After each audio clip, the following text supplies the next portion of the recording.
আইজা ঈশানকে জড়িয়ে ধরে রাখলো। ঈশান কোনো কথা বলছে না, শুধু বড় বড় শ্বাস ফেলছে, যা আইজার বুকে গিয়ে পড়ছে। আইজার সারা শরীরে শিহরি একবারই কেঁপে উঠলো। এরপরে ঈশানকে শক্ত করে জড়িয়ে ধরে রইলো। আইজা কিছুক্ষণ এইভাবে দাঁড়িয়ে থাকার পরই ঈশানের দিকে নিজেকে ছাড়িয়ে নিয়ে কোমল কণ্ঠে বলে উঠলো, তুমি এখানে বসো, আমি খাইয়ে দিচ্ছি। ঈশান দ্বিতীয়ত আর একটা কথা বললো না, বাধ্য ছেলের মতোই চুপচাপ খেয়ে নিল। আইজা ঈশানকে খাইয়ে দেওয়ার পরে সময়টায় কোনো কথা বলেনি। খাওয়ার শেষে ঈশানকে পানির গ্লাস আর একটা টিস্যু দিল। ঈশান পানি খেয়ে টিস্যু দিয়ে মুখ মুছে ফোনটা হাতে নিয়ে চলে গেল। আইজা রুম থেকে বের হতে হতে দেখলো ঈশান ততক্ষণে বড় বড় পা ফেলে সিঁড়ির মাঝখানে চলে গিয়েছে। আইজা এটা প্লেটটা এনে বেসিং এ রাখলো। মাহমুদা চৌধুরী খুব চিন্তিত রয়েছেন। তিনি আইজাকে বললেন, আইজা এবার তুই খেয়ে নে, দেরি করিস না, অনেক রাত হয়েছে, খেয়ে ঘুমিয়ে পড়। আইজা হাত ধুতে ধুতে বলল, তুমি খেয়েছ? না, আমার খেতে একটু দেরি হবে। ওহ। আইজা খাবার খেয়ে নিজের রুমে চলে গেল। রুমে এসে বিছানায় হেলান দিয়ে বসলো। এরপরে তার বড় আম্মুর জন্য দোয়া পাঠ করে ঘুমিয়ে পড়লো। আধা ঘন্টা পরে মাহমুদা চৌধুরীর ডাকে আইজার ঘুম ভেঙে যায়। চোখ পিটপিট করে তাকিয়ে বলল, কি হয়েছে? মাহমুদা চৌধুরী বললেন, শান বাড়িতে ফিরেনি এখনো? আইজা কপালে ভাঁজ ফেলে বলল, কি এখনো ফিরেনি? কল দিয়েছিলে? দিয়েছিলাম, ধরছে না। আমি কল দিচ্ছি। আইজা ফোন হাতে নিয়ে ঈশানের নাম্বারে কল দিল। অনেকবার কল দিতে দিতে ঈশান কল রিসিভ করলো। আইজা এপাশ থেকে বলে উঠলো, হ্যালো, তুমি কোথায়? অনেক রাত হয়ে গিয়েছে, এখনো বাড়ি ফিরছো না কেন? ওপাশ থেকে ঈশানের ছোট একটা উত্তর এলো, ফিরছি। এই বলে ঈশান ফোন কেটে দিল। আর মাহমুদা চৌধুরী আইজাকে বলল, শান কি বললো? বলছে ফিরছে। বলল ফিরছে, আর কিছু বলে নাই? মাহমুদা চৌধুরী বিছানায় বসে বলল, ছেলেটার মন ভালো নেই, ও আর কি বলবে। শোন, তুই ওর রুমে যা, ওকে এখন একা থাকতে দেওয়া যাবে না, না হলে দেখবি ভাবির জন্য সারা রাতে চিন্তা করবি। ওকে একটু ঘুমাতে হবে। আইজা মাথা নাড়িয়ে বিছানা থেকে নেমে বলল, আমি যাচ্ছি। আর তুমি জেগে থেকো না, তুমিও রুমে গিয়ে একটু ঘুমাও। মাহমুদা চৌধুরী উঠে বললেন, আর শোন, ফোনগুলো কাছে রাখিস, তোর বাবা আর বড় আব্বু কল দিতে পারে। আইজা বিছানা থেকে তার ফোনটা হাতে নিয়ে চলে গেল। আর মাহমুদা চৌধুরী তার রুমে গেলেন। আইজা ঈশানের রুমে এসে সোফায় বসলো। হালকা হেলান দিয়ে আদর্শ হয়ে বসে রইল। ঈশান রুমে ঢুকে দরজা লাগিয়ে দিয়ে বিছানায় গিয়ে বসলো। সামনেই চোখ যেতে দেখলো আইজা সোফায় ঘুমিয়ে গিয়েছে। ঈশান ততক্ষণে বিছানা থেকে নেমে আইজার দিকে এগিয়ে গেল। মনে মনে ভাবলো, রাত তো কম হয়নি, হয়তো তার জন্য অপেক্ষা করতে করতে ঘুমিয়ে পড়েছে। ঈশান আইজাকে আস্তে করে ধরে কোলে তুলে নিয়ে বিছানায় শুইয়ে দিল। এরপরই আইজাকে জড়িয়ে ধরে নিচেও শুয়ে পড়ল। ভোরের দিকে ঈশানের ফোন বেজে উঠলো। এক নাগারে ফোন বাজতে থাকায় আইজার ঘুমটা ভেঙে যায়। আইজা চোখ পিট করে খুলে দেখলো ঈশানের বুকে শুয়ে আছে সে। এরপরই তড়িঘড়ি করে ঈশানের থেকে নিজেকে ছাড়িয়ে নিয়ে ফোনটা হাতে নিল। স্ক্রিনে দেখলো রওশন চৌধুরী ফোন দিয়েছেন। আইজা বিছানা থেকে নেমে ব্যালকনিতে চলে গেল। হ্যালো বড় আব্বু। বড় আম্মু কেমন আছে এখন? তোর বড় আম্মুকে এখানে অ্যাডমিট করেছি, 3-4 ঘন্টা একটু স্টেবল হয়েছে। ডাক্তাররা হার্টের একটা অপারেশন করতে চায়। আলহামদুলিল্লাহ, একটু যখন স্টেবল হয়েছে তাহলে আল্লাহ চাইলে সুস্থ হয়ে উঠবে। দোয়া কর আম্মু। আর শান কোথায়? ঘুমাচ্ছে, অনেক রাত করে বাড়ি ফিরেছে তো, ডেকে দেব? না না, ডেকো না, ওকে ঘুমাতে দাও। আর শান উঠলে তোমার বড় আম্মুর কথা ওকে জানিও। আচ্ছা বড় আব্বু, জানাবো। আইজা ফোনে কথা বলা শেষ করে রুমে ফিরলো। এসে দেখে ঈশান জেগে গিয়েছে। আইজা এগিয়ে গিয়ে ফোনটা ঈশানের দিকে বলল, বড় আব্বু ফোন দিয়েছিল। ঈশান সাথে সাথে বলল, কি বলল? মা কেমন আছে? বড় আব্বু বলল, এই 3-4 ঘন্টা পরই আম্মুর শরীরের কন্ডিশন একটু স্টেবল হয়েছে। আর বড় আম্মু নাকি একটা হার্টের অপারেশন করবে। ওহ আলহামদুলিল্লাহ। এই বলে ঈশান বিছানা থেকে নেমে ওয়াশরুমে চলে গেল। আর আইজা নিজের রুমে চলে গেল। আইজা ফ্রেশ হয়ে নিচে নেমে কিচেনে এলো। এরপরে ঈশানের জন্য কফি বানিয়ে উপরে চলে গেল। ঈশানের রুমে কফিটা রেখে আবারও নিচে চলে এলো। মাহমুদা চৌধুরী এখনো রুম থেকে বের হয়নি দেখে আইজা নিজের রান্নায় বসিয়ে দিল। এর একটু পরে মাহমুদা চৌধুরী কিচেনে এলেন। আইজা সাথে সাথে মাহমুদা চৌধুরীকে তার বড় আম্মুর কথা জানালো। মাহমুদা চৌধুরী মেয়েকে সরিয়ে নিজেই রান্না করতে শুরু করলেন। ঘন্টা খানিক পরে ঈশান নিচে নেমে এলো। মাহমুদা চৌধুরী আইজাকে বললেন, শান এসেছে, এই খাবার টেবিলে নিয়ে ওকে খেতে দাও। শান এসেছে, এই খাবার টেবিলে নিয়ে ওকে খেতে দাও। আইজা কিচেন থেকে একে একে খাবারের বাটিগুলো টেবিলে রাখলো। এরপরে ঈশানকে খেতে দিল। ঈশান খাওয়া শেষ করে উঠে দাঁড়িয়ে আইজাকে বলল, আইজা খাবার খেয়ে আমার রুমে আসিস তো একটু। আইজা সম্মিত জানিয়ে বলল, আচ্ছা খেয়ে আসছি। ঈশান সিঁড়ি বেয়ে উপরে চলে গেল।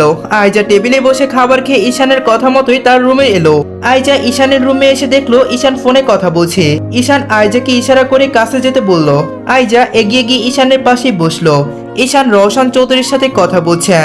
রওশন চৌধুরী জানালেন, আজই অপারেশন করতে হবে, কয়েক ঘন্টা পরই অপারেশন। রওশন চৌধুরী ঈশানকে বললেন চিন্তা না করতে, ওখানে তার এক বন্ধু ছিল, সেও এসেছে।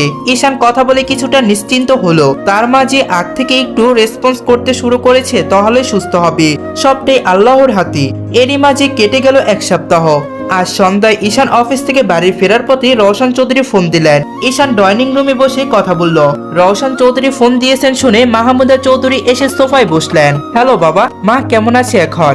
ওপাশ থেকে রওশন চৌধুরী বললেন, শান, ডাক্তাররা জানিয়েছে এখন চিন্তার কোনো কারণ নেই, আগে থেকে অনেকটাই সুস্থ হয়েছে। যাক আলহামদুলিল্লাহ। আল্লাহর কাছে লাখ লাখ শুক্রিয়া, তিনি চাইলেই সবই পারেন। ডাক্তাররা আর কিছু বলেছে বাবা? বলেছে আরো কয়টা দিন ট্রিটমেন্ট চলবে, তুমি আমাদের নিয়ে চিন্তা করো না, তুমি ওইদিকে অফিসটা সামলে দাও। ঠিক আছে বাবা, আর আমার এক বন্ধু আছে ওইখানে, ও আমাদের সাথে আছে, তুই কোনো চিন্তা করিস না। ঈশান তার বাবার সাথে কথা বলা শেষ করে ফোন কেটে দিয়ে মাহমুদা চৌধুরীকে মায়ের কথা জানালেন। এরপরে ঈশান আয়জাকে খুঁজলো।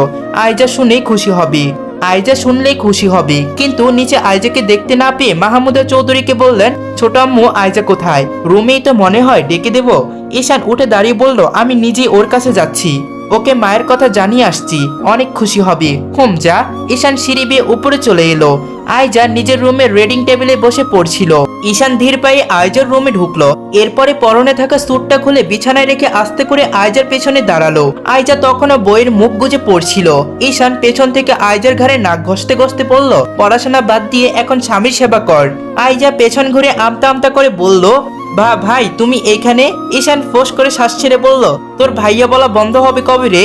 এখনো আমি কি তোর ভাই হই? স্বামী হই, স্বামী। আয়জা হেসে বলল, মুখ ফসকে বেরিয়ে গিয়েছে। ঈশান বাঁকা হেসে বলল, তোর মুখ ফসকে বলার আজই বন্ধ করব। আয়জা ব্রু উঠে বলল, কি বন্ধ করবে বলো বলো? ঈশান পুনরায় আয়জার ঘাড়ে নাক ঘষতে ঘষতে নেশালো কণ্ঠে বলল, রাতে বন্ধ করব। আয়জা শুকনো ঢোক গিলল। ঈশান ফিসফিস করে বলল, ভয় পাচ্ছিস বউ? আয়জা কাপা কণ্ঠে বলল, না। এই শুনে ঈশান হালকা বাঁকা হাসলো। একটা চুমু খাইবো? বেশি না, একটাই খাবো, খেতে দিবি? আয়জা লজ্জায় উঠে দাঁড়ালো। ঈশান আয়জার পেছনে দাঁড়িয়ে ঠোঁট কামড়ে হেসে বলল, বউ আজ আর ছাড়াছাড়ি নেই, যদি ওই কালসাপ দুইটা এসে বসেও থাকে তাও আজ তোকে ছাড়বো না, অনেকদিন নিজেকে আটকে রেখেছি, আজ আর পারবো না। আয়জা পেছন ফিরে ঈশানকে ধাক্কা দিয়ে বলল, হুশ, মুখে কিছু আটকায় না?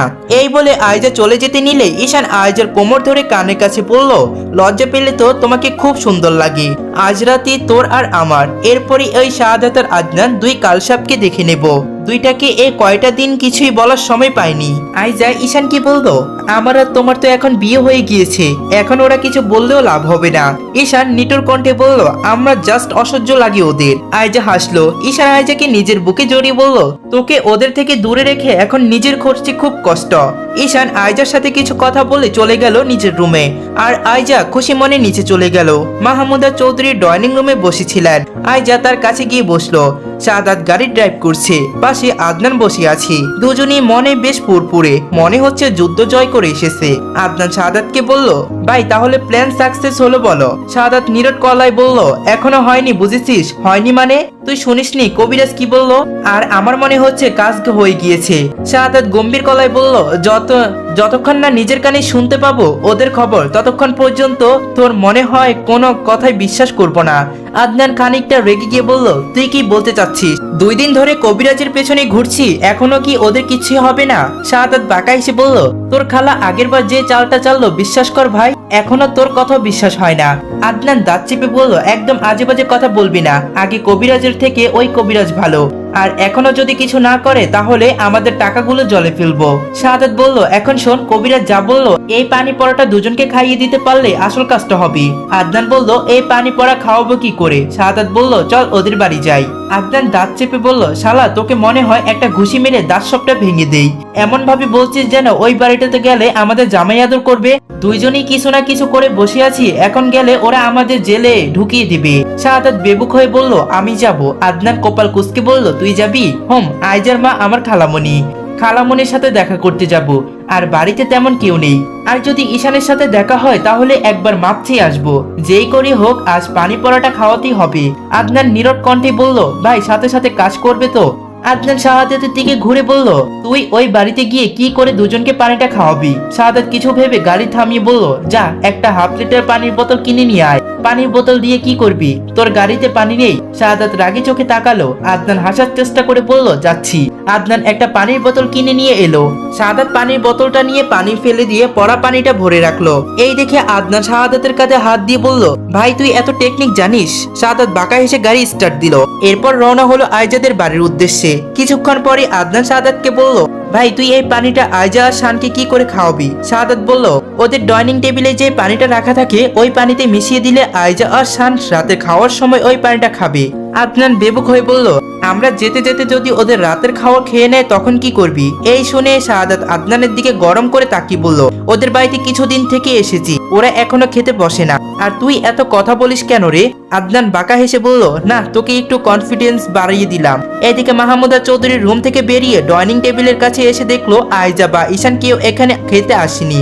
তিনি হাই তুলে দুইজনকে ডাকলেন, কারো আসার নাম নেই। এমন সময় শাহাদাত বাড়িতে ঢুকলো। মাহমুদা চৌধুরী অবাক হয়ে তাকিয়ে রইলেন। শাহাদাত এসে মাহমুদা চৌধুরীকে বলল, খালামণি কেমন আছো? ভালো, তুই? ভালো। তুই আসলি, কিছু হয়েছে? শাহাদাত একটু নরম হয়ে বলল, খালামণি এই পাশের একটা কাজে এসেছিলাম, তাই যাওয়ার পথেই তোমাকে একটু দেখে গেলাম। তবে আসছি, আজ আমি আইজাকে চাইতে আসিনি, আজ শানের কাছে মাপ চাইতে এসেছি। এই শুনে মাহমুদা চৌধুরী তাজুব বনে গেলেন। তিনি শাহাদাতকে বললেন, না মাপ চাইতে এসেছো কেন? শাহাদাত ভাবলো তার খালামণি হয়তো শানকে মারতে চাওয়ার খবর জানে না, না হলে মাপ নিয়ে প্রশ্ন করতো না। এই মনে মনে আওড়াতে শাহাদাত হালকা এসে বলল, খালামণি জানো না আইজাকে পাওয়ার জন্য শানের সাথে কত বেয়াদবি করেছি। এখন তো শান আর আইজার বিয়ে হয়ে গিয়েছে, তাই এখন মাপ চাইতে এসেছি। খালামণি ওরা কোথায়? ওরা রুমে আছে। ওরা কি এত আগেই ঘুমিয়ে পড়েছে? না, ওরা তো এখনো রাতের খাবার খায়নি। শাহাদাত মনে মনে বলল, ওরা রুমে আছে, আমাকে এখনই কাজটা করে ফেলতে হবে। শাহাদাত মাহমুদা চৌধুরীকে বলল, খালামণি তুমি একটু ওদেরকে ডেকে দাও, আর এইখান থেকে ডাকলেও তো মনে হয় শুনবে না, তুমি একটু ডেকে আনো। মাহমুদা চৌধুরী হেসে বলল, হুম তুই বস, আমি ডেকে আনছি। মাহমুদা চৌধুরী সিঁড়ি বেয়ে উপরে গিয়ে যেই আইজার রুমে ঢুকলো, শাহাদাত ততক্ষণে ডাইনিং টেবিলের দিকে এগিয়ে গেল। এরপর ডাইনিং টেবিলের উপর থাকা পানির জগে পড়া পানিটুকু মিশিয়ে দিল। মিনিট পাঁচেক পরে মাহমুদা চৌধুরী ঈশান ও আইজা নিচে এলো। আইজা ঈশানের পেছন পেছন আসছে। ঈশান কিছু বলার আগে শাহাদাত বলে উঠলো, শান ভাইয়া ভালো আছেন? ঈশান গম্ভীর গলায় বলল, হুম ভালো, তুমি? ভালো ভাইয়া, এই পাশের একটা কাজে এসেছিলাম, তাই যাওয়ার পথে দেখা করতে এলাম, আর আপনাদের সাথে অনেক বেয়াদবি করেছি ভাই, সেইগুলো ছোট ভাই মনে করে মাফ করে দিবেন। এই শুনে ঈশান মনে মনে বলল, এই শালা ভালো হলে কি করে? এ তো ভালো হওয়ার কথা না, নিশ্চয়ই অন্য কিছু ঝামেলা পাকাতে এসেছে। যে এই আইজার জন্য আমাকে মারতে চেয়েছিল সে মাপ চাওয়ার প্লেয়ার নয়। ঈশান সাথে সাথে টুকটাক কিছু কথা বলল। কথা বলা শেষ করে শাহাদাত মাহমুদা চৌধুরীকে বলল, খালামণি এখন আসি। মাহমুদা চৌধুরী বললেন, এখন চলে যাবি? কিছু খেয়ে যা। শাহাদাত অসম্মিত জানিয়ে বলল, না খালামণি, অন্য একদিন খাবো, আর বাহিরে গাড়িতে একটা বন্ধু বসিয়ে রেখে এসেছি। এই বলে শাহাদাত মাহমুদা চৌধুরী থেকে বিদায় নিয়ে চলে গেলেন। মাহমুদা চৌধুরী নামাজ পড়তে চলে গেলেন, আর যাওয়ার আগে আইজা ও ঈশানকে বলে গিয়েছেন রাতের খাবারটা খেয়ে নিতে। আইজা ঈশানকে খাবার বেড়ে দিয়ে নিজেও খেতে বসে পড়লো। আইজার এখন একটু বেশি খুশি খুশি। ঈশান কারণ জানতে চাইলে বলল, কি হয়েছে বলো তো? আইজা হেসে বলল, আজকে আমি তোমার জন্য তরকারি রান্না করেছি, খেয়ে দেখো তো কেমন হয়েছে। ঈশান তরকারি বাটিটার দিকে তাকিয়ে শুকনো ঢোক গিলে মনে মনে বলল, তরকারিতে মনে হয় রেড ফুড কালার দিয়েছে, এত লাল কেন? এই তরকারি খেলে আবার বাসর করা হবে না, ওয়াশরুমে থাকতে হবে। ঈশান হেসে বলল, তুই আগে খেয়ে বল কেমন হয়েছে। আইজা বলল, তোমার জন্য রান্না করেছি, তুমি আগে খাবে তারপর আমি খাবো। ঈশান হাসার চেষ্টা করে বলল, চল দুজনে একসাথেই খাই। দুজনেই ভাতের লোকমা মুখে তুললো। আইজা খাবার চিবানোর সাথে সাথে জালেই কেসে উঠলো। ঈশান খাবারগুলো খুব কষ্টেই গিলে সাথে সাথে আইজার দিকে পানি এগিয়ে দিল। আইজা পানির গ্লাসটা হাতে নিয়ে সম্পূর্ণ পানি খেয়ে ফেললো। সাথে সাথে পানির জগ থেকে আরো এক গ্লাস পানি ভরে খেলো। একসাথে ঈশানও পানির জগ থেকে পানি নিয়ে খেলো। ঈশান আইজার দিকে তাকিয়ে বাঁকা হেসে বলল, বউ কেমন হয়েছে তরকারি? আইজা মুখ ভেঙচি কেটে বলল, অন্য তরকারি দিয়ে খাও। ঈশান আইজার দিকে তাকিয়ে মিটমিট করে হাসছে। আইজা এত রেগে গিয়ে বলে উঠলো, আবার যদি হাসো না তাহলে এই তরকারি দিয়ে ভাত খাওয়াবো তোমাকে। ঈশান গা ছাড়া ভাব নিয়ে বলল, আমি এমন রাঁধুনি নিয়ে সংসার করবই না। এমনিতেও ছেলেদের 4টা বিয়ে করার অনুমতি আছে, তো এরই মাঝে আমি আরেকটা বিয়ে করছি, এখনো বউকে ছুঁইনি, ভার্জিন রয়েছে। এই শুনে আইজা তাজব বনে গেল। তার সামনেই তার স্বামী কি না কি বলছে। ঈশান আইজার দিকে তাকিয়ে বাঁকা এসে বলে উঠলো, তুই চুপ করে আছিস কেন? ও বুঝিসনি চুপচাপ সম্মিতির লক্ষণ? তাহলে তুই আমাকে বিয়ে করার অনুমতি দিয়ে দিয়েছিস বল? আইজা থতমত মুখে দাঁড়িয়ে বলল, মা ঝাড়ুটা কই যে রেখেছেন? ঈশান সাথে সাথে আইজার হাত ধরে বলল, যা তোর খাওয়ার সময় কাজ করতে হবে না। আমি আরেকটা বিয়ে করে তোর কষ্টটা কমিয়ে দিব। আইজা কটমট দৃষ্টিতে তাকিয়ে বলল, ঝাড়ু দিয়ে কাজ করব না, তোমাকে পেটাবো। ঈশান ঠোঁট কামড়িয়ে হেসে আইজাকে চেয়ারে বসে বলল, শোন, এখন মারিস না, রুমে গিয়ে ইচ্ছে মতো মারিস, এখন চুপচাপ খা।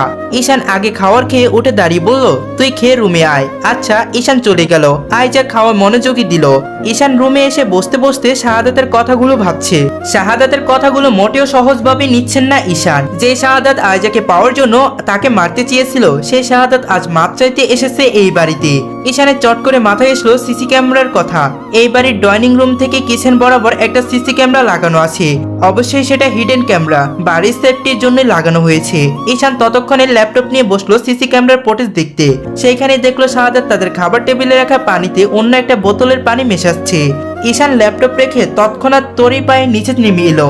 আইজার খাওয়া তখন শেষ, প্লেটগুলো গুছিয়ে নিয়ে কিচেনায় চলে গেল। ঈশানের চোখে পড়লো ফুটেজে দেখা পানির বোতলটা খাবার টেবিলে পড়ে আছে।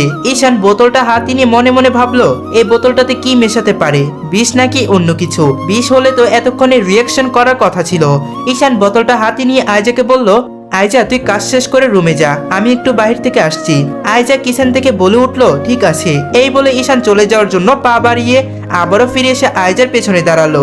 আইজার কাঁধে থুতনি রেখে বলল, বউ। আইজা চমকে উঠে বলল, তুমি না চলে গেলে?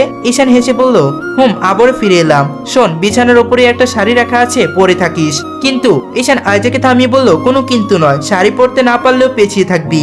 আইজা মাথা নাড়িয়ে বলল, আচ্ছা, পরে থাকবো। ঈশান আইজার সাথে কথা বলে তাড়াহুড়ো করে চলে গেল। গাড়িতে উঠে তার এক বন্ধুকে কল দিল। ঈশান বলল, হ্যালো সবুজ, ভালো আছিস? হ্যাঁ বন্ধু, ভালো আছি, তুই কেমন আছিস? ভালো। বন্ধু, তুই এখন কোথায় আছিস? ল্যাবে আছি। ও, আমি তোর সাথে দেখা করতে আসছি। ও বন্ধু, কোনো সমস্যায় পড়েছিস নাকি? বন্ধু, এসে বলছি। আয়। সবুজ একজন সায়েন্স ল্যাবের টেকনিশিয়ান। ঈশান তার বন্ধু সবুজের অফিসিয়াল ল্যাবে চলে গেল। সচরাচর ভিতরে ঢোকার পারমিশন নেই। সবুজ সিকিউরিটিকে আলাদা করে পড়ে রেখেছিল, তাই ঈশান ভিতরে ঢুকতে পেরেছে। ঈশান সেইখানে গিয়ে সবুজকে বোতলটা দিয়ে বলল, বন্ধু, এই বোতলে থাকা কয়েক ফোঁটা পানি একটু টেস্ট করে দেখতো। সবুজ বোতলটা নিয়ে বলল, বন্ধু, তুই আমার কেবিনে আয়। ঈশান সবুজের কেবিনে চলে গেল। সবুজ ঈশানকে নিয়ে কেবিনে বসে চলে গেল ল্যাবের রুমে। এরই মাঝে ঈশানকে কফি দিয়ে গেল স্টাফ। কিছুক্ষণ পরে সবুজ কেবিনে একটা সিকিউরিটি এসে ঈশানকে বলল, স্যার, আপনাকে সবুজ তার ল্যাব রুমে যেতে বলছে। ঈশান উঠে সিকিউরিটির পেছনে চলে গেল। ঈশান সবুজের কাছে গিয়ে বলল, হ্যাঁ বন্ধু, বল। সবুজ বলল, বন্ধু, এই কয়েক ফোঁটা পানি টেস্ট করে দেখলাম, এই পানির মধ্যে কিছুই নেই, নর্মাল পানি এটা। ঈশান গম্ভীর কণ্ঠে বলল, তুই ভালো করে দেখেছিস? দেখেছি। তুই আয়, আমি তোকে দেখাচ্ছি। ঈশান একটু স্বস্তি পেল, এই পানিতে কোনো বিষ ছিল না। ঈশান এখন শাহাদাতের ওপরে খুব রাগ হচ্ছে। এখন ইচ্ছে করছে শাহাদাতকে ইচ্ছে মতো পেটাতে। ঈশান ফোনের স্ক্রিনে তাকিয়ে দেখলো রাত প্রায় 11টা বাজে। এখন 1 ঘন্টার মধ্যে বাড়ি ফিরতে হবে। ঈশান খুব তাড়াতাড়ি গাড়ি ড্রাইভ করে শাহাদাতের বাড়ির সামনে এসে গাড়ি থামালো। এরপরে গাড়ি থেকে নেমে বাড়ির ভিতরে ঢুকে কলিং বেল বাজালো। অনেকক্ষণ পরে শাহাদাতের মা শাহিরা খাতুন দরজা খুললেন। শাহিরা খাতুন ঈশানকে দেখে বলল, শান, তুমি? ঈশান গম্ভীর কণ্ঠে বলল, হ্যাঁ আন্টি, শাহাদাত কোথায়? বাড়িতে আছে। এই শুনে ঈশান হন হন করে ভিতরে ঢুকে গেল। এরপরে সিঁড়ি বেয়ে উপরে চলে গেল। শাহাদাতের রুম খুঁজে বের করে শাহাদাতকে জোরে জোরে ডাকলো। শাহাদাত ঘুমায়নি, ফোন দেখছিল। ঈশানের ডাক শুনে মনে মনে খুশি হলো। ভাবলো কবিরাজের দেওয়ার পানি পড়া কাজ করেছে। শাহাদাত বিছানা থেকে নেমে দরজা খুলে দাঁড়ালো। ঈশান কোনো কথা না বলে ভিতরে চলে গিয়ে দরজা বন্ধ করে দিল। শাহাদাত থতমত মুখে ঈশানকে বলল, ভাইয়া, কি হয়েছে, কিছু বলো না। ঈশান তখনও কিচ্ছু না বলে শাহাদাতের দিকে এগিয়ে গিয়ে ইচ্ছা মতো কিল ঘুষে দিতে লাগলো। এইদিকে ঈশানকে শাহাদাতের রুমে ঢুকতে দেখে শাহিরা খাতুন একবার উপরে আসতে চাইলেন, কিন্তু পরে ভাবলেন ঈশান তো নিজেদের লোকই, তো হয়তো শাহাদাতকে দরকার, তাই কথা বলতে এসেছে। এই ভেবে শাহিরা খাতুন আর উপরে আসলেন না, ডাইনিং রুমে বসে রইলেন। ঈশান শাহাদাতকে মারতে মারতে হাঁপিয়ে উঠে থামলেন। এরপরে ঈশান শাহাদাতের কলা চেপে ধরে দাঁতে দাঁত চেপে বলল, তুই কি ভেবেছিলি আমি কিচ্ছুই দেখতে পারবো না, জানতেই পারবো না? তুই যে আমাদের বাড়িতে কোনো কারণ ছাড়া যাসনি, এটা আমি আগে জানতাম। শাহাদাত শুকনো ঢোক গিলে বলল, ভাইয়া কি বলছেন? ঈশান শাহাদাতের কলার আরো জোরে চেপে ধরে বলল, এই বোতলের পানিতে কি মিশিয়েছিলি? শাহাদাত ভয় পেয়ে বলল, কোন পানির কথা বলছেন? ঈশান দাঁত চেপে বলল, তুই মনে করেছিস আমি কিছুই জানি না, তাই না? আমি সিসি ক্যামেরার ফুটেজে সব দেখেছি। এখন তাড়াতাড়ি বল, ওই পানিতে কি ছিল? শাহাদাত বলল, ওই পানিতে কিচ্ছুই ছিল না। এই শুনে ঈশান কাট গলায় বলল, তুই কি ভাবলি? তুই কি বলবি নাকি এই সিসি ক্যামেরা ফুটেজ দিয়ে মামলা করব? শাহাদাত তবু বলতে চাইল না। ঈশান শাহাদাতের থেকে উত্তর না পেয়ে শাহাদাতকে যেই ঘুষি দিতে যাবে, ঠিক তখনই শাহাদাত হাত উঠিয়ে বলল, বলছি ওই পানিটা কবিরাজের থেকে এনেছিলাম, যাতে আয়জা আর আপনি আলাদা হয়ে যান। এই শুনে ঈশান শাহাদাতকে ছেড়ে দিয়ে বলল, শালা তুই এত কিছু করে ফেলেছিস। এই বলে ঈশান জোরে গলায় বলল, শোন, এগুলো আমি বিশ্বাস করি না। আইজা আমার মনে আছে, ইনশাআল্লাহ আল্লাহ আমাদের মাঝে কোনো ঝামেলা টামেলা দেবেন না। আর তুই জানিস এই ফুটেজ দেখার পর বেকার বেকার কত কিছু করলাম। শাহাদাত নিশ্চুপ হয়ে রইল। ঈশান ফোন বের করে সময় দেখলো 11:40 বেজে গিয়েছে। ঈশান আর দেরি করতে চায় না, তাই শাহাদাতকে বলল, শোন, এরপরে যদি এরকম কিছু করিস তাহলে আজকের মতো মারতে মারতে একদম মেরে ফেলবো, কাউকে দেখবো না তখন। এই বলে ঈশান হন হন করে চলে গেল। যাওয়ার আগে শাহাদাতের দিকে ঘুরে বাঁকা হেসে বলল, আমাদের আলাদা করতে চাস তাই না? তবে শোন, আজ রাতে আইজার সাথে বাসর করব, সকালে তোকে ফোন করব। আইজা নিজের শাড়ি পরে বসে আছে ঈশানের রুমে, ঈশানের জন্য অপেক্ষা করছে। ঈশান না ফেরায় আইজা একটু রেগে আছে। আজ ঈশান আসলে ইচ্ছে মতো বকবে। এর একটু পরে ঈশান আসলো। আইজা রেগে উঠে গিয়ে দাঁড়ালো ঈশানের সামনে। ঈশান এক ধ্যানে আইজার দিকে তাকিয়ে রইল। এই যে লাল শাড়িটা রেখে গিয়েছিলাম সেটা আইজা পরেছে, খুব সুন্দর লাগছে। আইজা কোমরে হাত রেখে বলল, এত দেরি হলো কেন তোমার? ঈশান দরজা লাগিয়ে দিয়ে আইজার দিকে এগোতে লাগলো। আইজা না পিছিয়ে বলল, আমার উত্তর দাও, এত রাত পর্যন্ত বাইরে কি করছিলে? বইয়ের কথা তো ভুলেই গিয়েছিলে। ততক্ষণে ঈশান হেসে আইজাকে কোলে তুলে নিল। আইজা ঈশানের গলা পেঁচিয়ে ধরলো। ঈশান আইজাকে বিছানায় বসালো। আইজা ঈশানের দিকে তাকিয়ে বলল, বলছো না কেন, বাইরে কি করতে গিয়েছিলে? ঈশান ঠোঁটের এক কোণে চিলতি হাসি এনে বলল, তোর খালাতো বোনকে চুমু খেতে গিয়েছিলাম। আইজা নাক মুখ খিচে বন্ধ করে বলল, এই সরো আমার থেকে, সবসময় আজে বাজে কথা বলে। রাগ করিস কেন? তোর খালাতো ভাই শাহাদাতকে ইচ্ছে মতো মেরে এসেছি। কি হোম, কিন্তু ওকে মারতে গিয়েছিলে কেন? তুই জানিস ও এই বাড়িতে কেন এসেছিল? ও এই বাড়িতে এসে খাবার টেবিলে পানির সাথে কবিরাজের দেওয়া পানি পড়া মিশিয়ে দিয়ে গিয়েছে, যাতে সেই পানি খেয়ে আমরা আলাদা হয়ে যাই। এই শুনে আইজা অবাক না হয়ে পারলো না, সাথে সাথে বলল, তুমি কি করে এসব বুঝলে? ঈশান হেসে বলল, এই বাড়িতে যে হিডেন ক্যামেরা আছে তোর ভাই সেটা জানে না, সেই হিডেন ক্যামেরার ফুটেজ দেখে বুঝেছি। আইজা তখন বেবুক হয়ে বলল, আমরা তো ওই পানি খেয়ে ফেলেছি, এখন কি করবে? ঈশান আইজার কথা শুনে হেসে বলল, কিচ্ছু হবে না, আল্লাহর উপর ভরসা রাখ। হোম। ঈশান আইজার পাশ থেকে উঠে ল্যাম্প টেবিলের ড্রয়ার খুলে একটা রিং বক্স বের করলো। এই রিংটা ঈশান আইজাকে সেই দিন বিয়ে করেছিল যেই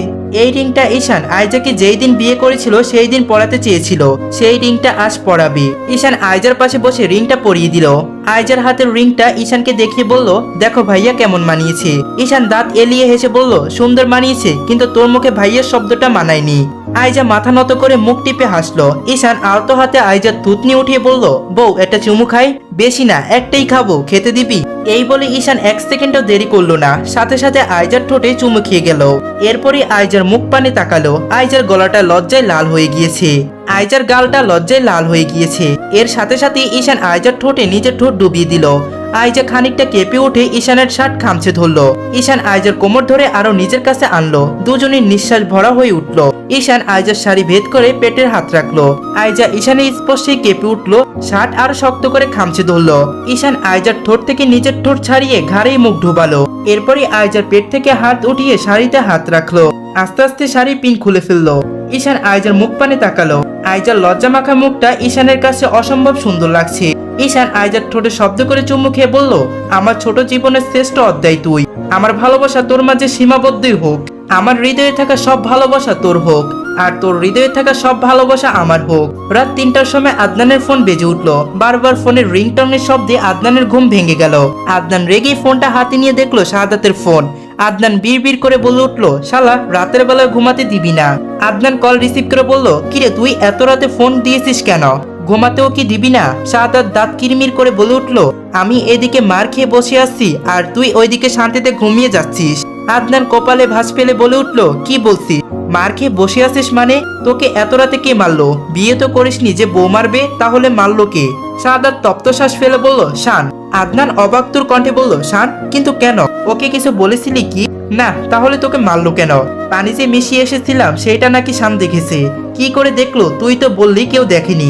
শান বলল, ওই যে ডাইনিং রুমে নাকি সিসি ক্যামেরা আছে, সেইটার ফুটেজ দেখে আমার বাড়িতে এসেছে 11টার দিকে। এরপরে কোনো কথা বলার সুযোগ না দিয়ে ইচ্ছা মতো মেরে গিয়েছে।